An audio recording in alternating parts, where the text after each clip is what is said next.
انس رضی اللہ تعالی عنہ انه قال قال رسول الله صلی اللہ علیہ وسلم من صلى صلاتنا واستقبل قبلتنا واكل ذبیحتنا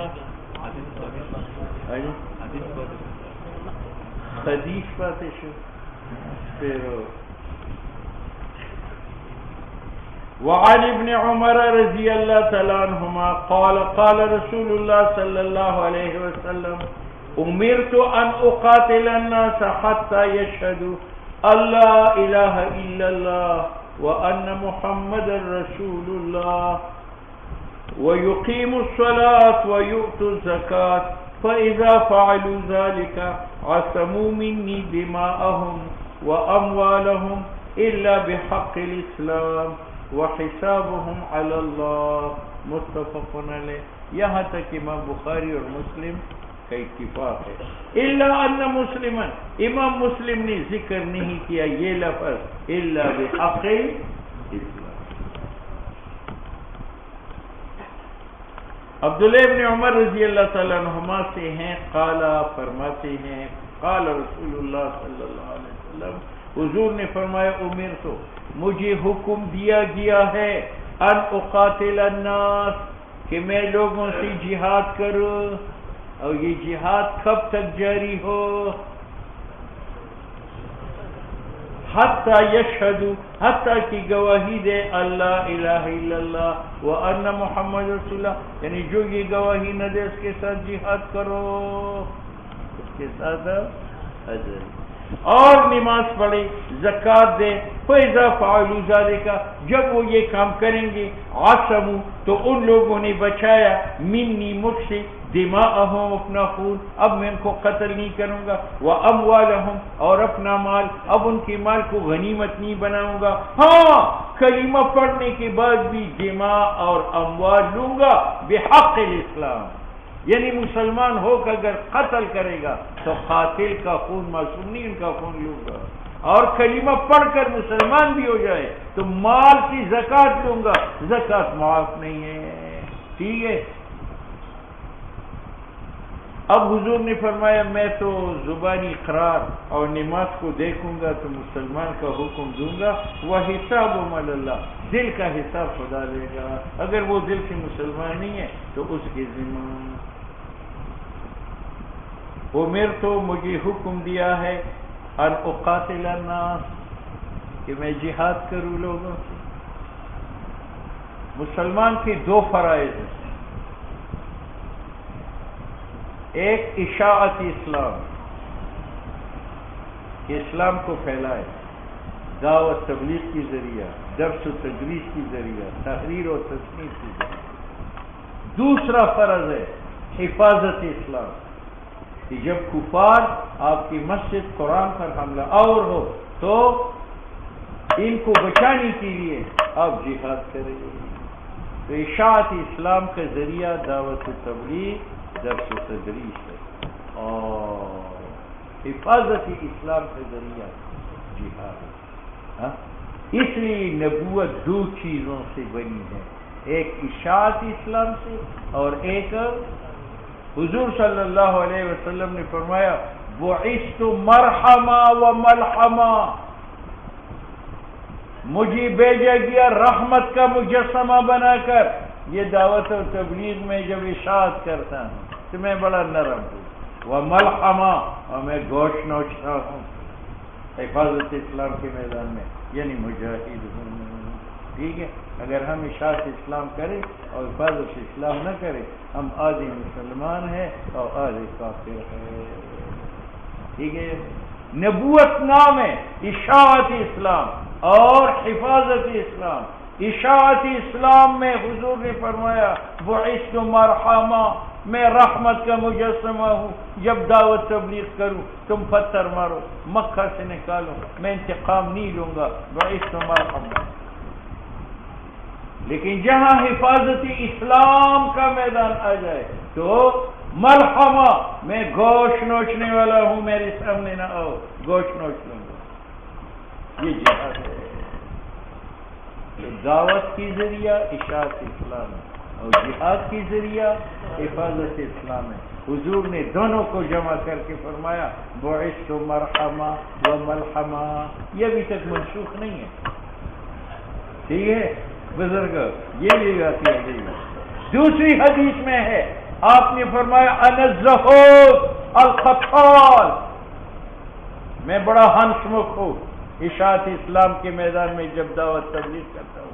القتال، لیکن مجھ سے بڑا جنگجو نہیں ہے جب حفاظت اسلام کا میدان ہے.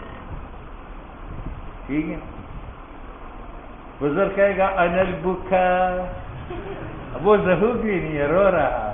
ٹھیک ہے. اسلام دو چیزوں کا نام ہے، امر بالمعروف، ایک نہیں یعنی آج کل ہم نہیں یعنی منکر نہیں کرتے. آدھا دین تو ایسے ہی ہے، امر بالمعروف بھی نہیں کرتے. کیوں؟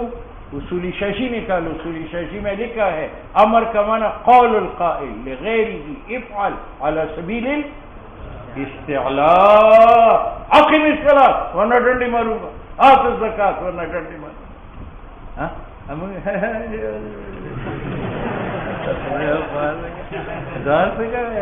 عجیب سی یتیم کو نے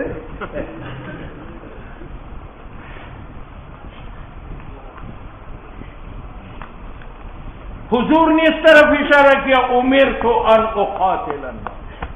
انزہو کی بات کیا فرمایا؟ القتال. بعثت مرحمہ کی بات کیا فرمایا؟ مرحمہ، گوشت نوچنے والا. یہاں فرمایا امرت ان اقاتل الناس. ٹھیک ہے.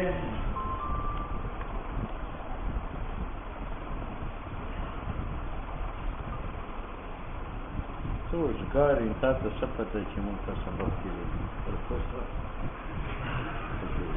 حتی یشہدو اللہ الہ الا اللہ وان محمد رسول اللہ. اس پر قاری نے ایک اعتراض کیا ہے کہ اقاتل الناس مغیہ ہے اور حتی یشہدو اس کے لیے غایہ ہے، یعنی قتال یہاں پر ختم ہو. قتال یہاں پر ختم. تو اس حدیث سے یہ معلوم ہوا کہ قتال مغیہ ہے، اس کا غایہ و انتہا کس پر ہوگا؟ شہادتین پر. ٹھیک ہے. لیکن دوسری حدیث میں ہے کہ نبی علیہ السلام جب محاذ پر دستہ بیچتے تھے فرماتے تھے کہ پہلے ان کو دعوت دو، اگر دعوت قبول کرے تو جہاد بند کرو، وہ تو شہادت ہوگی. اور اگر دعوت قبول نہ کرے تو ان کو جزیہ پیش کرو، اگر انہوں نے جزیہ مان لیا تو قتال بند کرو. تو وہاں سے معلوم ہوتا ہے کہ قتال کی انتہا کس پر ہے؟ جزیہ کے اوپر. کس کے اوپر؟ جزیہ کے اوپر. اور حضرات صحابہ نے ہمیشہ قتال بند کیا جزیہ پر. حضرت عثمان کی فوج جب افغانستان پہنچی اور سارا افغانستان فتح کیا، شمالی لوگ رہ گئے، ان کے دو بت تھے جس کو طالبان نے توڑا تھا. تو صحابہ نے کہا کہ ہم دو بتوں کو توڑتے ہیں. تو شمالیوں نے جزیہ مان لیا کہ ہم آپ کو جزیہ دیں گے، ہماری بتوں کو چھوڑو اور ہمیں اپنی بت پرستی پر چھوڑ دو. تو صحابہ کرام نے صلح کی. یہ وہ صلح کے دو بت تھے جن کو طالبان نے توڑا. تو صحابہ کے عمل سے اور اس روایت سے معلوم ہوتا ہے کہ جہاد کی انتہا کس پر ہے؟ جزیہ پر. اور یہاں آیا ہے جہاد کی انتہا یشہد لا الہ الا اللہ. ٹھیک ہے. قاری نے اس کی تدبیر کی ہے کہ اس میں جزیہ میں فرق نہیں ہے. جزیہ کا معنی کیا ہے کہ ذمہ اپنے اوپر ٹیکس مانے اور احکامی اسلامی احکام کی پابندی قبول کرے کہ میں زنا نہیں کروں گا، قتل نہیں کروں گا، چوری نہیں کروں گا، مسلمانوں کو اذیت تکلیف نہیں دوں گا. اس کو اہل ذمہ کہتے ہیں. تو اہل ذمہ اگرچہ حقیقتاً کلمہ نہیں پڑھتے لیکن حکماً پڑھتے ہیں. تو یہاں تعمیم کرو حتی یشہدو، حقیقتاً جیسے مسلمان اور حکماً جیسے اہل ذمہ. بات سمجھ میں آ گئی؟ دو بات. حتی یشہدو اللہ الہ الا اللہ وان محمد رسول اللہ. وَيُقِيمُ الصَّلَاةَ اور نماز پڑھی، وَيُؤْتُونَ الزَّكَاةَ اور زکات دیں، فَإِذَا فَعَلُوا ذَلِكَ جب وہ یہ کام کریں گے، یعنی کلمہ پڑھیں گے، نماز پڑھیں گے، زکات ادا کریں گے، نعصموا وہ پڑھنے والا کلمے کا بچا لیا اس نے، منی مجھ سے، دماءہم اب میں ان کو قتل نہیں کروں گا، جہاد بند ہو جائے گا، وَأَمْوَالَهُمْ اور ان کے مال کو غنیمت نہیں بناؤں گا، ہاں خون اور مال لوں گا بحق الاسلام جو اسلام کا حق ہے۔ مسلمان کی خون میں اسلام کا حق کیا ہے کہ اگر مسلمان قاتل ہے تو اسلام اس کا خون بہاتا ہے، مسلمان اگر زانی محسن ہے تو اسلام اس کا خون بہاتا ہے، ٹھیک ہے۔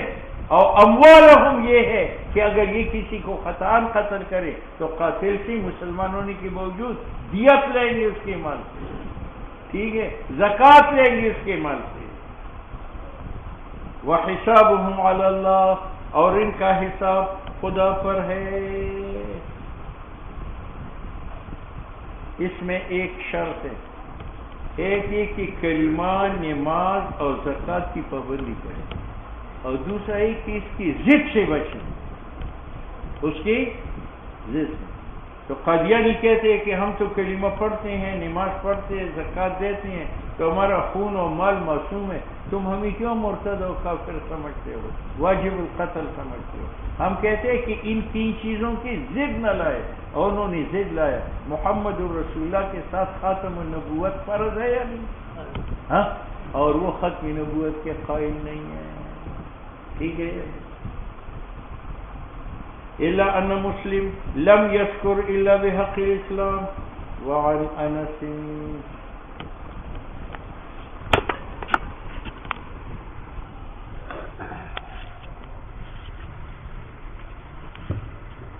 یہ حدیث بظاہر آیت لا اکراہ فی الدین کی مغایر معلوم ہوتی ہے۔ تبلیغی نے بھیجا ہے، یہاں تو حدیث ہے اقاتل الناس میں قتل کروں گا لوگوں کو، اور قرآن نے بتایا لا اکراہ فی الدین، زور نہ کرو، جبر نہ کرو دین میں، ٹھیک ہے۔